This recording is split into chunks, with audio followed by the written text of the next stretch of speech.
What if I told you that I believe that I don't currently work for a contractor because of my disability? Now, for those of you not in the know, I use a wheelchair outside of my normal daily life. I use it at work. I use it when I go into Walmart. I use it when I get gas. It's for safety more than anything, and it's a lot easier for me to get from point A to point B when I'm in the wheelchair.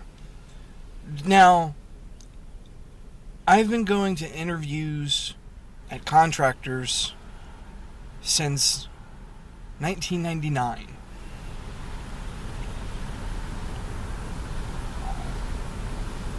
And the one thing that I've been constantly told over and over is you don't have enough experience.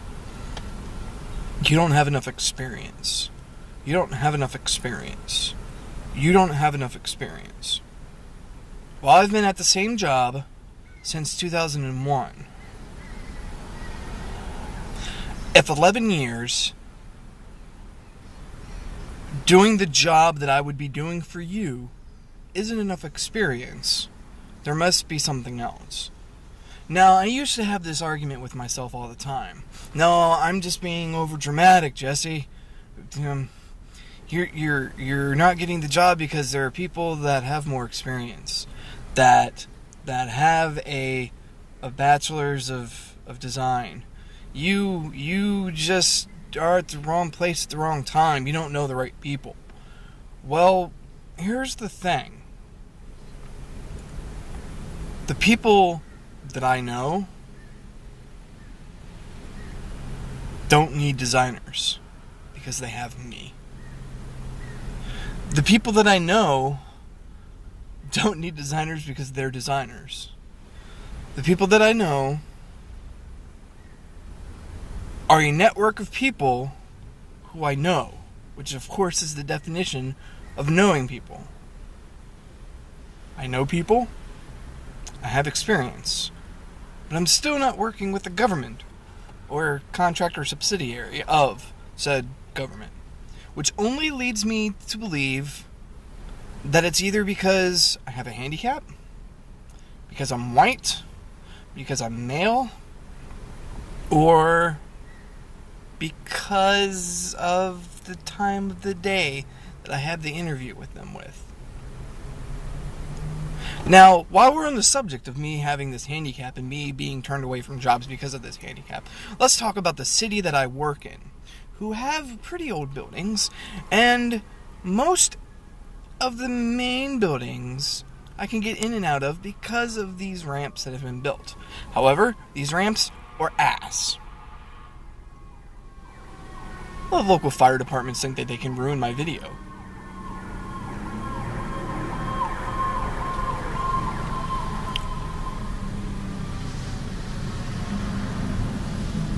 Are you done? So these buildings in this city that I work in, they're old, they're historic in finger quotes. So a lot of people are like, well, we should keep them from being, renovated or torn down or updated. And when they mean updated, they mean fixed, because they are broken. For me to get into most of the buildings around where I work is a difficult task.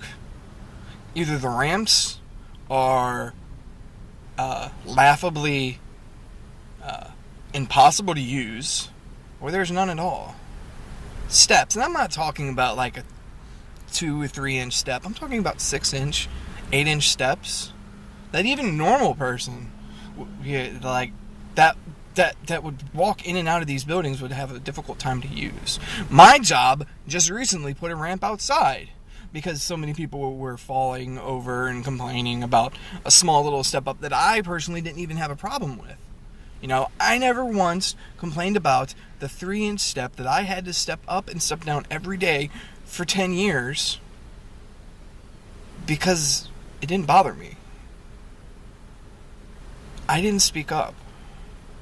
But people were supposed to fix these things for me? No. I'm speaking up. tired of being looked at as someone with a handicap. I'm tired of people being scared of me because of a handicap. I'm tired of being turned down for jobs because of a handicap. Now you're probably thinking to yourself, Jesse, you're full of shit. And I'll agree. People don't look at me. Let me rephrase that. Almost no one looks at me as a guy in a wheelchair. We have evolved into a society that looks past the obvious. But we still live in fear of one thing: the race card. Now, you're probably saying, Jesse, you don't understand because you're not African American. You don't know what they've gone through. You don't know what type of prejudice are been put up against them their entire lives. You don't understand that, and you're right. I don't. They don't understand what I've gone through, and I don't expect them to. But those same people that would say that I'm being narrow-minded for not looking out for their best interest are the same exact people that are narrow-minded for not looking out for my best interest. Guess what? I don't give a shit. I don't care if you're yellow, if you're black, if you're purple, green, Caucasian, African American, if you're Native American. I don't care. Shit happened a long time ago that I can't make up for. And for you persecuting me because of the shit thing, how things went down, you have to think, what kind of person are you? You don't see Native Americans saying they want New York back because Europeans took it from them. I do have to ask one simple question before I end this video. The people that believe they have been wronged and they are owed things because of the way things went down, why do you feel that way? Why do you feel I owe you an apology? Why do you feel that everyone is out to get you because of the color of your skin?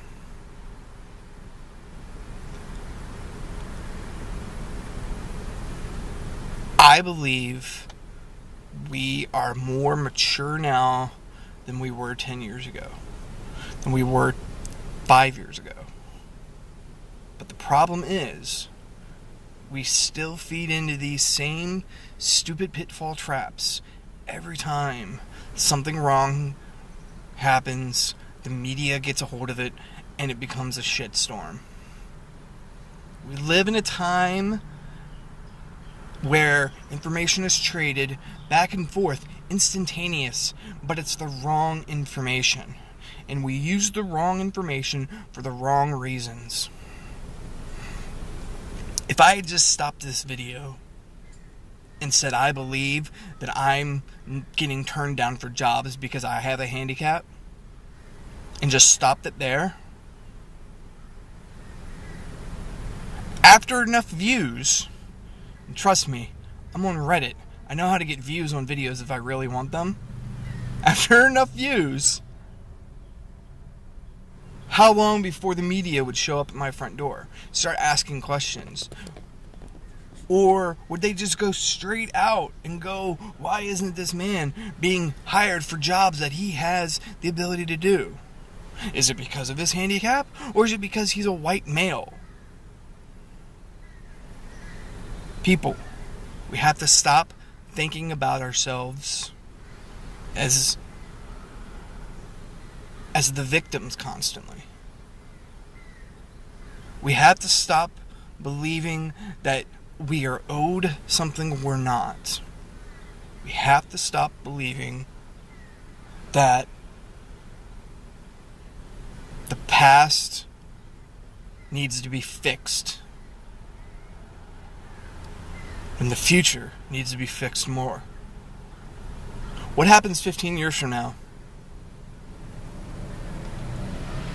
Will the same people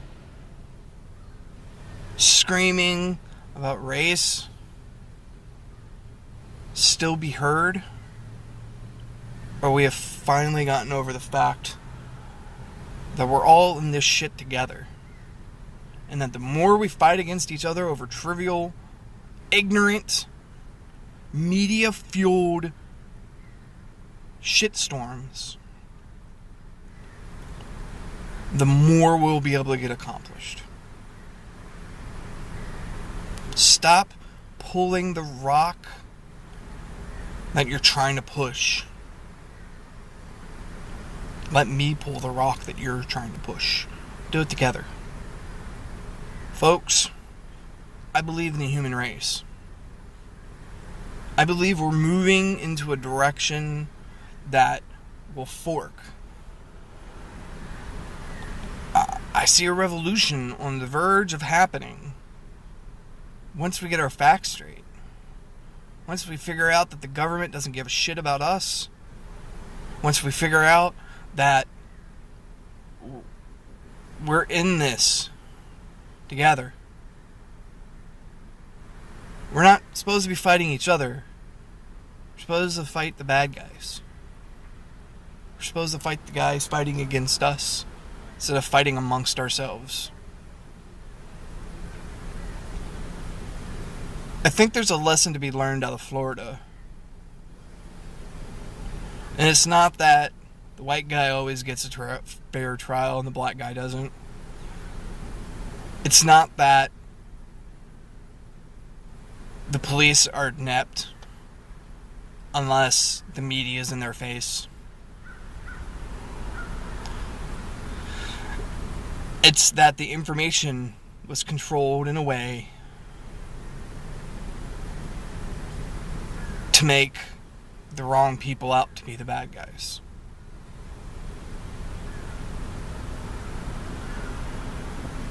We put an innocent man on trial, found him innocent, and people are still calling for his guilt. I say we put up the people on trial who gave us the wrong information. The media is at fault in this, but we have to get through our heads. We have to get it through our heads. We're not out to fight one another. We're out to start a revolution. But it has to start with us getting over ourselves. Stop feeling like someone owes you something. Stop feeling that the government should just give you money. Stop feeling like the world is out to get you. Because it's not the world that's out to get you. It's the media. It's the government. It's your own demons tugging at your strings. Get that through your head? We can start a revolution. We can change the fucking world for good. Let's do this shit.